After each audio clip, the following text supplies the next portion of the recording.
GD Bakshi कुछ कहना चाहते हैं? जीडी बख्शी।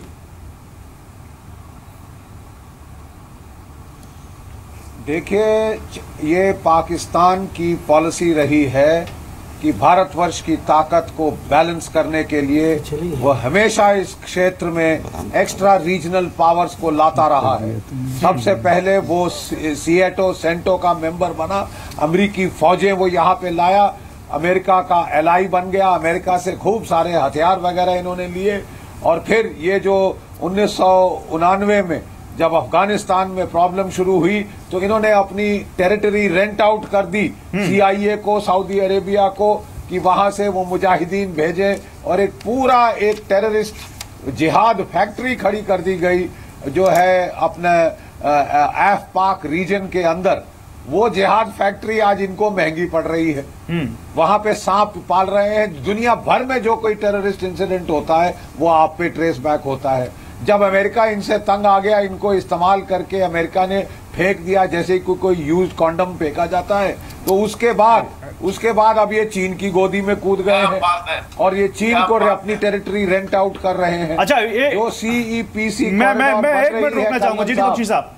वो पूरी जीडी बख्शी साहब अपनी बात जल्दी से कंप्लीट कीजिए। एक मिनट शफकत सईद आऊंगा मैं आपके पास। शफकत सईद में आ रहा हूं। पंजाब बॉर्डर शफकत सईद आ रहा हूं।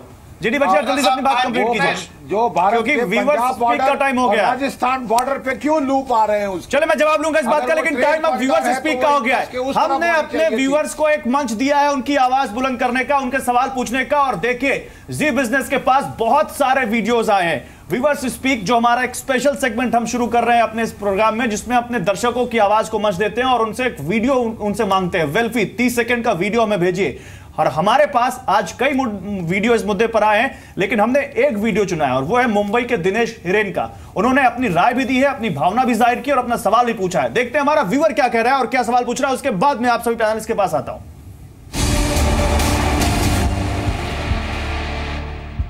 मैं दिनेश हिरेन मुंबई से पैनल से पूछना चाहूंगा, गोली का जवाब पानी नहीं हो सकता है।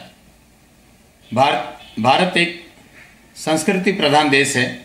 गोली का जवाब गोली हो सकता है, उसको चारों तरफ से दूसरे तरीके से घेरना चाहिए और पाकिस्तान को उसी की भाषा में जवाब देना चाहिए। धन्यवाद। आपका अगर आप तो इस वक्त दिनेश हिरेन जो बोल रहे हैं कि गोली का जवाब गोली होना चाहिए, तो आप सुन लीजिए। मेरे पास समय नहीं है शफकत सईद साहब, मैं आपको बहुत ज्यादा वक्त नहीं दे पाऊंगा, लेकिन भारत की जनता में भी क्या भावना है आप समझ लीजिए। और भारत के पास बहुत तरीके हैं आपको जवाब देने के। गोली का जवाब गोली और गोली का जवाब पानी, हर तरीके से आपको जवाब दिया जा सकता है। और वक्त है सर, अभी भी बहुत वक्त है। आइए सही से सुधरिए, टेररिज्म हटाइए और टेररिज्म हटा के बात करिए, क्योंकि ये आपको भी खत्म कर रहा है और दूसरे देशों को भी नुकसान पहुंचा रहा है और आइसोलेट कर रहा है। पूरी दुनिया में आप अलग थलग पड़ते जा रहे हैं। शफकत सईद साहब, लास्ट को आपका उत्तर, उसके बाद मैं अपने पैनलिस्ट से बात करूंगा। फिर मैं सिर्फ ये कहूंगा कि ये सब कुछ भारत के अपने हाथ में है। भारत चाहे तो इस पूरे रीजन को, भारत अकेला तरक्की नहीं कर सकता। जब तक रीजन तरक्की नहीं करेगा, भारत नहीं भला हो सकता। भारत सबका भला करेगा। छोड़िए भारत की तरक्की, छोड़िए वो हम लोग देख लेंगे, वो आप छोड़िए। आप आतंकवाद आप आतंकवाद जो फैला रहे हैं उसको बंद करिए बस। सबसे बड़ा प्रॉब्लम ये है कि आप सुन नहीं सकते। नहीं, आप सुन रहे हैं, लेकिन आप नसीहतें देना बंद करिए सर। नहीं, आप आतंकवाद आप नसीहतें देना बंद करिए। कि हम स्टूडियो में सुने भी, आप सब कान के बीमार नहीं सुन सकते हैं। नहीं, आप आतंकवाद भी फैलाएं और वर्ल्ड आपको सुने भी। हाथ में भारत खुद आतंकवाद कर रहा है, फॉल्स फ्लैग ऑपरेशन कर रहा गलत है। मैं इसके ऊपर बिल्कुल पूरी तरह से ऑब्जेक्शन रेज करता हूं। सफाकत साहब, आप बिल्कुल गलत बयानबाजी कर रहे हैं। पूरा विश्व जानता है, विश्व की पूरी जमात जानती है कि आतंकवाद का एक ही जन्मदाता है और उसका नाम पाकिस्तान है। रशिया ने आपके साथ मिलिट्री एक्सरसाइज कैंसिल कर दी और आप अभी भी रस्सी जल गई बल नहीं गया टाइप वाली बातें कर रहे हैं सर। ठीक है सर, थैंक यू सर। सब कुछ आपका अल्लाह सद्बुद्धि दे और भगवान आपको सद्बुद्धि दे, आपका खुदा आपको सद्बुद्धि दे और सद्बुद्धि दे कि आप समझ में जाए कि आप क्या कर रहे हैं और वो जो आप भस्मासुर पैदा कर रहे हैं एक दिन आपको ही खा जाएगा। लेकिन बहुत शुक्रिया शफकत सईद, आपने हमें अपना वक्त दिया और मैं अपने पैनलिस्ट के पास लौटूंगा। और अब बात वही, प्रेम शुक्ला, शफकत सईद को आपने सुना और ये दिख रहा है कि पाकिस्तान किसी भी तरीके से मानने को तैयार नहीं है। लेकिन हमारे व्यूवर की भावना आपने सुनी है, उसने एक सवाल पूछा है आपसे और उस व्यूवर का जवाब दीजिए कि गोली का जवाब गोली क्यों नहीं, गोली का जवाब पानी क्यों, और अगर नहीं तो उसका उत्तर बताइए क्यों नहीं, क्योंकि वो देख रहा है इस वक्त आपको। नहीं, गोली का जवाब गोली भी है, गोली का जवाब कूटनीतिक घेराबंदी भी है, गोली का जवाब उनकी आर्थिक नाकाबंदी भी है, और गोली का जवाब तो गोली है ही। अब गोली का देखिए, मानवाधिकारवादी कोई व्यक्ति जो है किसी का पानी नहीं बंद करना चाहेगा, और हिंदुस्तान जो है पानी बंद करना उसका आखिरी विकल्प हो सकता है, पहला विकल्प नहीं है। और उसका अंतरराष्ट्रीय स्तर पर उसका रेमिफिकेशन क्या होगा, वर्ल्ड बैंक उस पर क्या सोचेगा, अंतरराष्ट्रीय समुदाय क्या सोचेगा, बीजेपी के ही प्रवक्ता है ना, जो तथ्य है उनका मूल्यांकन करने के बाद इस तरह के निर्णय लिए जाते हैं। लोग ऐसी भाषा का इस्तेमाल कर रहे हैं। Alok Sharma want to say something. Alok Sharma, एक के बदले 10 सर और पता नहीं क्या आंख में आंख डाल के बात करो, लव लेटर बंद करो, आज इनको मानवाधिकार और तमाम चीजें याद आने लगी। बड़ी विडंबना। लव लेटर भी बंद किए पड़े हैं, 80,000 लोगों की चोंच मिला के नवाज शरीफ से बात कर रहे थे। अभी गुलाम नबी आजाद का नहीं आया इनको, मणिशंकर अय्यर का स्टेटमेंट, लोक में अभी आए हैं सबसे दुखद पक्ष ये है आज इनको मानवाधिकार का ख्याल आने लगा करते हैं। कृपया बंद करें। नहीं, आप मुझे बता दीजिए, उफा के बाद यही जीडी बख्शी साहब थे और यही बीजेपी के प्रवक्ता थे, कहते थे जम्मू कश्मीर मसला हल हो गया। जीडी बख्शी साहब भी बड़ी पीठ थपथपाते थे। अरे भाई क्या हुआ उफा के बाद, जम्मू कश्मीर पहली बार वहां से हटवा दिया है हमने। ऐसा मत कीजिए। स्मृति ईरानी, मुझे याद है प्रेस कॉन्फ्रेंस में कांच की चूड़ियां लेकर बैठी थी कि मैं कांग्रेस सरकार को भेंट करती हूं। आज मैं कहूंगा 2-4 बंडल भेज दें वहां। कांग्रेस 7 रेस कोर्स रोड को जो है काव कर लेने दीजिए। काव तो आप लोग करते थे, पाकिस्तान के हम डिप्लोमेटिकली बात कर रहे हैं। आज भी अगर केंद्र सरकार को कदम लेगी, कितना भी कड़े से कड़ा कदम लेगी, कांग्रेस पार्टी उनके साथ खड़ी है। लेकिन इस घड़ी में जब 18 जवानों की शहादत हुई है, कम से कम लफ्ताजी बंद कर दें। आंखें दिखा रहे हैं, उनकी छाती पर चढ़ रहे हैं और आपको पीड़ा हो रही है। भाई हमें कहां नहीं, वो कह रहे हैं हम आपके साथ है। एक मिनट आलोक शर्मा, वो कह रहे हैं केंद्र सरकार जो भी एक्शन लेगी हम आपके साथ है। कौन तो किसकी छाती पर चढ़ रहा है? आप उनकी छाती पर चढ़ रहे हैं और वो हमारे यहाँ पर 18 जवानों को मार के चले गए। कैसे छाती पे बैठे हैं आप? ये छाती शब्द बड़ा प्रिय हो गया है। ये 56 इंच की, कभी 57 इंच की। गुलाम नबी आजाद का स्टेटमेंट देख लीजिए। मैंने बिल्कुल देखा। मैं आज भी कह रहा हूं कि हम साथ खड़े हैं, चलिए हर तरह से साथ खड़े हैं। लेकिन सुषमा स्वराज जो यूनाइटेड नेशंस में गई है, वो किसी मीटिंग में शामिल नहीं थी, उनको एबीसी नहीं पता है। देश की बात आए तो ये साथ होना भी चाहिए। लेकिन अब सुषमा स्वराज के यूएन में होने वाले बयान पे बात करते हैं। मैं जीडी बख्शी आ रहा हूं आपके पास, उसके बाद कमर आगा आपके पास आता हूं। जीडी बख्शी, पाकिस्तान को तो जो कहना था कह लिया, उसको जो प्रोपेगेंडा फैलाना था वो तो फैला चुके नवाज शरीफ यूएन में। अब बारी भारत की है। एक भारत की बेटी ने करारा जवाब पाकिस्तान को उसी वक्त दिया, लेकिन अब भारत की दूसरी बेटी और हमारी विदेश मंत्री सुषमा स्वराज का वक्त है जब वो यूएन में बोलेंगी। जीडी बख्शी, वो कौन सी भाषा होनी चाहिए और कौन से मुद्दे होने चाहिए जिसमें पाकिस्तान को जवाब देना चाहिए सुषमा स्वराज की तरफ से? देखिए, पाकिस्तान की पुरजोर कोशिश रही है कि तमाम नैरेटिव को जम्मू कश्मीर की तरफ लेके वो ले जाना चाहता है। वो कोर डिस्प्यूट दिखाना चाहता है कि कोर डिस्प्यूट है जम्मू कश्मीर, ये सुलझ जाएगी, सब कुछ वहां पे ठीक हो जाएगा। मैं समझता हूं ये बिल्कुल बकवास है। हमारा जो नैरेटिव है वो है कि कोर प्रॉब्लम है terrorism. UN security council resolution 1267 के तहत दुनिया के तमाम देश they are enjoined to act against terror. वो टेररिस्ट ऑर्गेनाइजेशंस को बैन करें, उनके फंड सीज करें, उनके लीडरान को वो जेलों में डालें। पाकिस्तान इसके ठीक जो है वायलेशन में है। और तभी 2 अमेरिकन सेनेटर्स ने पाकिस्तान के खिलाफ ये जो है वहां पे केस टेकअप किया है अमेरिकन सेनेट में, कि उसे स्टेट स्पॉन्सर ऑफ टेररिज्म घोषित किया जाए।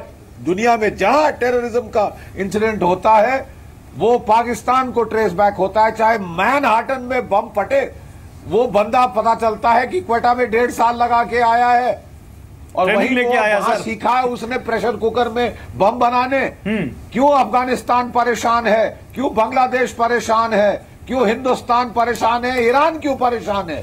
अब सारे देशों को मिलकर पाकिस्तान को घेरना होगा। ये एक टेररिस्ट स्टेट है।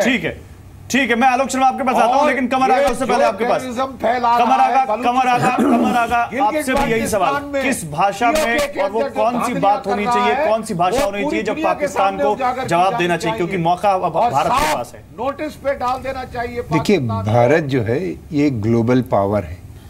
हमारे लिए पाकिस्तान अकेला मुद्दा नहीं है, बल्कि बहुत से मुद्दे हैं। और जैसा बख्शी साहब ने कहा, टेररिज्म तो नंबर 1 है।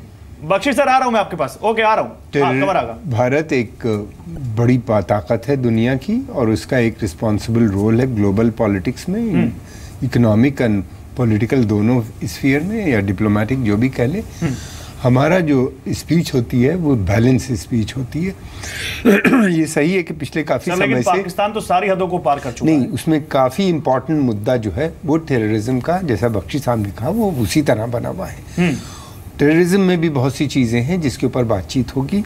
एक तो बातचीत ये होगी कि भारत ने बहुत दिनों से प्रपोज किया है कि इंटरनेशनल कॉन्फ्रेंस ऑन टेररिज्म के ऊपर, जिसमें आतंकवाद की परिभाषा भी डिफाइन करने की बात की गई है, जो नहीं हो पा रही है और कुछ देश उसको रोकने की कोशिश करते हैं, उसकी वजह से बहुत प्रॉब्लम आ रही है। अब ये टेररिज्म की प्रॉब्लम के साथ साथ एक और प्रॉब्लम जुड़ गई है, वो है रिफ्यूजी प्रॉब्लम, जो कि बहुत बड़ी संख्या में यूरोप और दूसरे देशों में जा रहे हैं। तो ये एक कॉमन प्रॉब्लम बनती चली जा रही है, जिसकी वजह से एक बदलता हुआ सिनेरियो आपको नज़र आ रहा है यूरोप, इंडिया, और आज जिसकी वजह से यूरोप ने भी यूरोपियन एक तरफ पाकिस्तान F-16 उड़ा रहा है, एक तरफ पाकिस्तान तो तैयारियां कर रहा है, ये तो चीजें उसके जवाब में वहां पे कुछ होना चाहिए कि नहीं? बेशक होना चाहिए, उस पर तो बातचीत की जाएगी कि भाई जब तक आप ये कर रहे हैं, ये क्यों हो रहा है, ये सब आप क्यों दिखा रहे हैं, किसको डराने की कोशिश कर रहे हैं। इससे कोई भारत नहीं डरने वाला है, उसके लिए हमारी सेना सक्षम है। भारत ने अपना ट्रूप मोबिलाइजेशन भी कर रखा है। पहले जो 1000 किलोमीटर दूर पे ट्रूप्स थे, वो अब उनको बुला के 250 किलोमीटर दूर पे खड़ा कर दिया गया है। हम पूरी तरीके से तैयार हैं। वो जो दिखाना चाह रहे हैं कि हम इन जहाज के जरिए भारत पे अटैक कर देंगे, तो ये तो बहुत गलत बात है। पूरी दुनिया देख रही है कि हम एक अमन शांति की बात कर रहे हैं, वो जहाज की बात गिराने की बात कर रहे हैं। हम कह रहे हैं कि भाई बुरहान वानी ने और चाहे आप गोली से जवाब दीजिए, चाहे आप पानी से जवाब दीजिए, और चाहे आप किसी कूटनीति से जवाब दीजिए, लेकिन जवाब तो देना पड़ेगा। करारा जवाब देने का वक्त है। आलोक शर्मा कुछ कहना चाहते हैं। आलोक शर्मा, देखिए, बहुत अच्छी बात अभी आइसोलेट करने की बात आई है, तो आज हम हर चीज को गोली से बात कर देंगे। अब आप विपक्ष में नहीं है, अब आपकी भाषा बदल रही है, मैं उस पर नहीं जाना चाहूंगा, लेकिन डिप्लोमेटिक तरीके से भी 2.5 वर्षों में जो चीज होनी चाहिए थी जियोपॉलिटिकली, वो हम नहीं कर पाए हैं। एक आतंकवादी को हम आतंकवादी डिक्लेयर करने के लिए चाइना को नहीं मना पाए हैं। चाइना ने जो किया पिछले 2.5 साल में, वो किसी से छुपा हुआ नहीं है।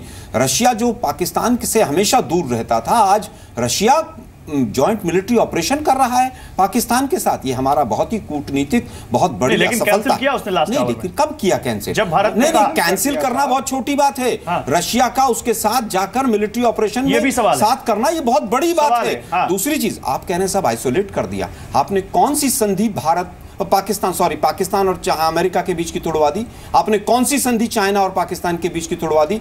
कौन सी सड़क ऐसी थी जिसको आपने बंद करवा दिया जो पीओके के अंदर है? केवल पीठ थपथपाने से स्टूडियो में बैठकर जवाब देना चाहते हैं बात का। हमने बिरयानी की स्टेटमेंट बहुत सुनी थी, आप विपक्ष को कॉन्फिडेंस में लिए बगैर जेम्स बॉन्ड की तरह वहां उतर गए। क्या रिजल्ट हुआ? पठानकोट हुआ, और पठानकोट के बाद क्या हुआ?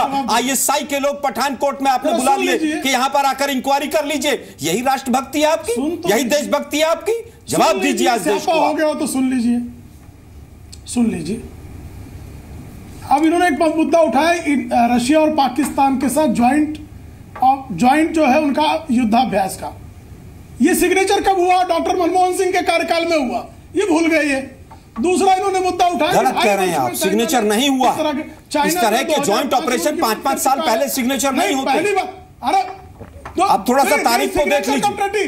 दूसरी चीज ये, नहीं, दूसरी चीज ये, रशिया उनके नजदीक चला गया, आप कह रहे हैं आइसोलेट कर दिया।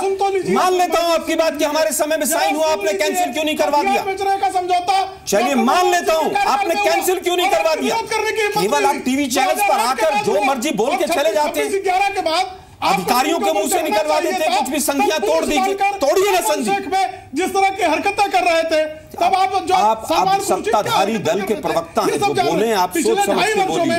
किसी भी इंडिपेंडेंट 500 से ज्यादा हमारे फौजी 2.5 साल में मारे गए। विशेषज्ञ से पूछेंगे तो 2.5 वर्षों में अब आपको विशेषज्ञ याद आने लगे, तब आप स्टूडियो में चूड़ियां लेकर बैठ जाते थे कि कांग्रेस के लिए ले लीजिए। तब कहते थे कि वहां बॉर्डर पर कोई प्रॉब्लम नहीं है। कहां प्रॉब्लम है? मां बेटी की सरकार में प्रॉब्लम है। आज सारी प्रॉब्लम पाकिस्तान में हो गई, उस नर्क लोक में यहाँ मोदी जी घूम कर आए थे। हमारे हेमराज का सिर काट के ले गए और आप आप लोगों ने उस समय पर भी राजनीति की, आज भी आप राजनीति कर रहे हैं। शहीदों की शहादत 14 अप्रैल आप याद कीजिए, 15 अप्रैल 2014 को मोदी जी ने नारा दिया था, 1 मिनट गौरव जी, मर जवान मर किसान का नारा देकर आप आए थे, हम नहीं आए थे। शहीदों के सरों पर आपने राजनीति की है, आज जवाब दीजिए। आप किसानों की हत्या करने के मुद्दे पे आए थे। अरे भाई आप किसानों की क्या बात कर रहे हैं, सुसाइड रेट बढ़ गया है, थोड़ा सा तैयारी के साथ बैठा करें। हम एक मिनट एक्सपर्ट भी लेते हैं,